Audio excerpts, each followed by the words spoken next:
Hello everyone, ये video होने वाला है माइंडसेट पर। जो मेरा पिछला वीडियो था ये उसका कंटिन्यूएशन समझ सकते हैं आप, क्योंकि उसमें मैंने बात करी थी 7 तरीकों की जिससे आप सक्सेसफुल फ्रीलांसर बन सकते हैं। लेकिन उसमें जो एक चीज़ छूट गई थी वो थी माइंडसेट। तो इस वीडियो में हम जानेंगे कि माइंडसेट होता क्या है और हम उसको किस तरीके से अपने फ़ायदे के लिए यूज़ कर सकते हैं। अगर हम डिक्शनरी की बात करें तो उसमें माइंडसेट का मीनिंग है a person's way of thinking and their opinion, which means कि आप सोचते कैसे हैं, किसी बारे में डिसाइड कैसे करते हैं और आप अपने ओपिनियन जब बनाते हैं तो किस तरीके से वो ओपिनियन क्रिएट करते हैं किसी बारे में। माइंडसेट का किसी के भी करियर में बहुत ज़्यादा इम्पैक्ट होता है, चाहे आप फिर फ्रीलांसिंग में हो या कोई और करियर में। लेकिन मैं आज बात करने वाला हूँ सिर्फ फ्रीलांसिंग करियर के बारे में। मतलब अगर आप फ्रीलांसिंग में हैं तो आपका माइंडसेट कैसा होना चाहिए जिससे आपको सक्सेस मिले। तो चलिए शुरू करते हैं इस वीडियो को और जानते हैं कि फ्रीलांसिंग के लिए आपका माइंडसेट कैसा होना चाहिए।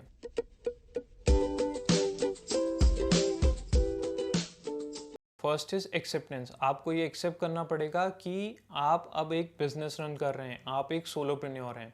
मतलब अब आपकी लाइफ में हो सकता है बहुत सारी रिस्क हों, बहुत सारी अनसर्टेनिटीज़ हों और आपको अपने माइंड को उसके लिए रेडी करना पड़ेगा। आपको ये एक्सेप्ट करना पड़ेगा कि अब हो सकता है बहुत से टाइम आपकी इनकम का फ्लो स्टेबल ना रहे। हो सकता है बहुत सारी बार आपके पास क्लाइंट्स हों, बहुत सारी बार हो सकता है क्लाइंट्स ना हों। तो आप अपने दिमाग को एक्सेप्ट करवाइए कि अब रिस्क और अनसर्टेनिटी आपकी लाइफ का एक हिस्सा है।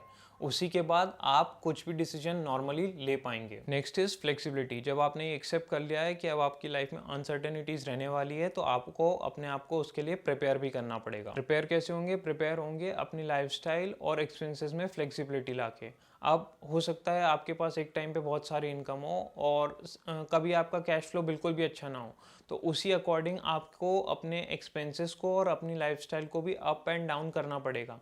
इसके दूसरे ऑल्टरनेट भी है जिसकी मैं नेक्स्ट पॉइंट में बात करूंगा। तो लेकिन अब आपको ये ध्यान रखना है कि जब भी आपके पास इनकम एक्स्ट्रा हो तो आपको स्पेंड नहीं करना है, उसको और भी तरीके से यूज़ करना है, क्योंकि जब अगर अनसर्टेनिटीज़ है तो आपको मैनेज करना भी सीखना पड़ेगा। नेक्स्ट पॉइंट जो आपके माइंडसेट में चेंज होना चाहिए वो है अब आपको सेविंग्स पे ज़्यादा फोकस करना है। वो इसलिए क्योंकि अब आपकी इनकम रेगुलर नहीं है। हो सकता है आपके पास एक टाइम पे बहुत क्लाइंट्स हो और किसी महीने में या किसी सीज़न में बिल्कुल भी क्लाइंट्स ना हो। तो आपको ये ध्यान रखना पड़ेगा कि जब भी आप एक्स्ट्रा इनकम कर रहे हैं तो आप उसको सेव करेंगे उन मंथ्स के लिए जब आपके पास एक्सपेंसेस हैं बट इनकम नहीं है। इस तरह आप ध्यान रख पाएंगे कि आप अपने फ्रीलांसिंग करियर को कंटिन्यू करें, क्योंकि बहुत सारे फ्रीलांसर्स इस वजह से ही फ्रीलांसिंग छोड़ देते हैं क्योंकि इसमें इनकम रेगुलर होती नहीं है और जब भी इनकम होती है वो एक्सपेंस कर देते हैं और आप वो ध्यान नहीं रखते हैं कि फ्यूचर में अगर मेरे पास इनकम नहीं होगी तो मैं अपने एक्सपेंसेस बियर कैसे करूँगा। आइडियली आपको 6 से 8 महीने का बैकअप अपने पास सेविंग्स में हमेशा रखना चाहिए, विच मीन्स अगर आपके पास 6 से 8 महीने कोई भी इनकम ना हो किसी भी सोर्स से, फ्रीलांसिंग को छोड़ दीजिए, किसी भी सोर्स से, तो भी आप अपने एक्सपेंसेस को नॉर्मली बेयर कर पाएंगे। तो इंश्योर कीजिए आप माइंडसेट में शिफ्ट लाएंगे और ये ध्यान रखेंगे कि जिस भी महीने एज अ फ्रीलांसर आपके पास एक्स्ट्रा इनकम होती है आप उसको सेव करेंगे, ना कि उसी महीने में स्पेंड करने के बारे में सोचेंगे। एज अ फ्रीलांसर जब आप इस स्टेज पे पहुंच चुके हैं कि आप good amount of money her month save कर पा रहे हैं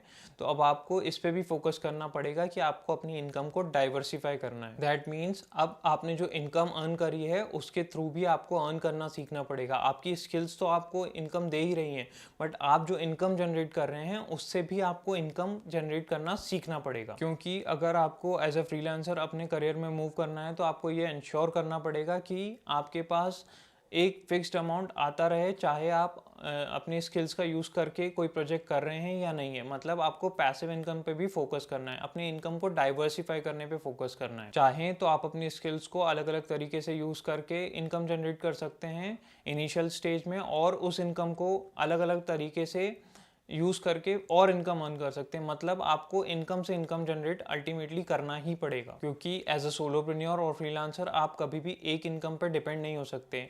अगर कभी वो इनकम आना बंद हो जाए, वो सोर्स ही क्लोजअप हो जाए चाहे वो किसी भी टेक्नोलॉजिकल कारण से हो सकता है आपकी फील्ड में ऑटोमेशन आ जाए और आपकी स्किल्स की अब ज़रूरत ना हो, तो आप क्या करने वाले हैं ये आपको सोच के रखना पड़ेगा। Which brings us to next point, investment. अब आपको नए नए एवेन्यूज़ ढूंढने पड़ेंगे अपनी इनकम को इन्वेस्ट करने के, क्योंकि फ्रीलांसिंग और सोलोप्रेन्योर में सारी चीज़ें आप पर डिपेंड होती है। अगर आपकी हेल्थ ठीक नहीं है या आप ब्रेक लेना चाहते हैं तो आपका इनकम का फ्लो रोक सकता है। तो आपको ये इंश्योर करना है कि आप वेल्थ क्रिएशन भी कर रहे हैं। वेल्थ क्रिएशन से आपको ये फ़ायदा होगा कि थोड़े टाइम बाद आपको अपनी स्किल्स पर ज़्यादा रिलाई नहीं करना पड़ेगा। आपके पास इतने एवेन्यूज़ होंगे इनकम के कि आपको ये टेंशन नहीं रहेगी कि इस महीने मेरे पास अगर इनकम नहीं आई तो मैं अपने एक्सपेंसेस कैसे बियर करूँगा, या मेरी सेविंग्स इतनी है कि मैं अपने एक्सपेंसेस को बिना इनकम के बेयर कर पाऊँ या नहीं। इनकम डाइवर्सिफिकेशन और इन्वेस्टमेंट के थ्रू वेल्थ क्रिएशन से आप ये इंश्योर कर पाएंगे कि अब आपको अपने जो कैश फ्लो है उस पर बार बार ध्यान नहीं देना पड़ेगा। मतलब कि आपके पास अब इतनी इनकम है कि अगर आपने किसी महीने अपनी स्किल्स को यूज़ करके इनकम जनरेट नहीं करी है तो भी आपके एक्सपेंसेस कंप्लीटली आप बेयर कर पाएंगे। That was it guys. मैं ये छोटा सा वीडियो लेके आया था प्रीवियस वीडियो के बाद, क्योंकि मैं ये इंश्योर करना चाहता था कि आप माइंडसेट अपना सोलोप्रेन्योर का रखें। आप रिस्क, अनसर्टेनिटीज़ और सेविंग, इन्वेस्टमेंट, ये सब ऑप्शंस को आप ध्यान रखते हुए अपने करियर को बिल्ड करें, क्योंकि मार्केट कंडीशंस चेंज होती रहती है और एआई का यूज़ हर फील्ड में बढ़ रहा है। हो सकता है कल आपकी स्किल्स ऑब्सोल्यूट हो जाए और आपके पास कोई इनकम ना हो, बट अगर आप सिस्टमेटिक वे में अप्रोच करेंगे तो आप ये इंश्योर कर पाएंगे कि आप अपने एक्सपेंसेस को हमेशा बेयर कर पाएंगे, चाहे आपकी स्किल्स किसी के यूज़ की हो या ना हो। ये जो माइंडसेट शिफ्ट की बात है ना, ये सबसे ज़्यादा इंपॉर्टेंट है। मैंने जो पिछले वीडियो में बात करी है उन सारे पॉइंट से ये ज़्यादा इंपॉर्टेंट है। अगर आपने पिछला वीडियो नहीं देखा है तो मैं उसका लिंक डिस्क्रिप्शन बॉक्स में दे दूंगा, प्लीज़ चेक करिएगा। वो सारे पॉइंट्स तभी वर्क करेंगे जब आपका माइंडसेट सही होगा, जब आपको ये पता होगा कि आपकी रिस्क कितनी है, आपकी लाइफ में अनसर्टेनिटीज़ कितनी है और आपको उसको बैलेंस कैसे करना है, आप उसको मैनेज कैसे कर पाएंगे। अगर आप यही एक्सेप्ट नहीं कर पाएंगे कि इस फील्ड में, फ्रीलांसिंग की फील्ड में अनसर्टेनिटीज़ होने वाली है, रिस्क होने वाली है, तो आप छोटी छोटी बात पे घबरा जाएंगे। और अगर किसी भी महीने कोई क्लाइंट ने आपको छोड़ दिया या किसी महीने आपके पास इनकम नहीं हुई तो आप हमेशा ये सोचते रहेंगे, यार इससे अच्छा तो होता कि मैं इस फ्रीलांसिंग करियर को कभी ऑप्ट ही नहीं करता। बट आपको समझना पड़ेगा कि अनसर्टेनिटीज़ तो हर फील्ड में होती है, चाहे फ्रीलांसिंग हो, जॉब हो या कोई और बिजनेस हो। आपको बैलेंस आउट करना पड़ेगा इन सब अनसर्टेनिटीज़ को अपने सिस्टमैटिक अप्रोच से, तभी आप ग्रो कर पाएंगे फ्रीलांसिंग फील्ड में। I am pretty much sure कि ये वीडियो आपको हेल्प करेगा अपने फ्रीलांसिंग करियर को नेविगेट करने में। मैं नेक्स्ट वीडियो लाता हूँ, जब तक इस वीडियो को और पिछले वीडियो को पूरा देख लीजिए and stay healthy, stay safe.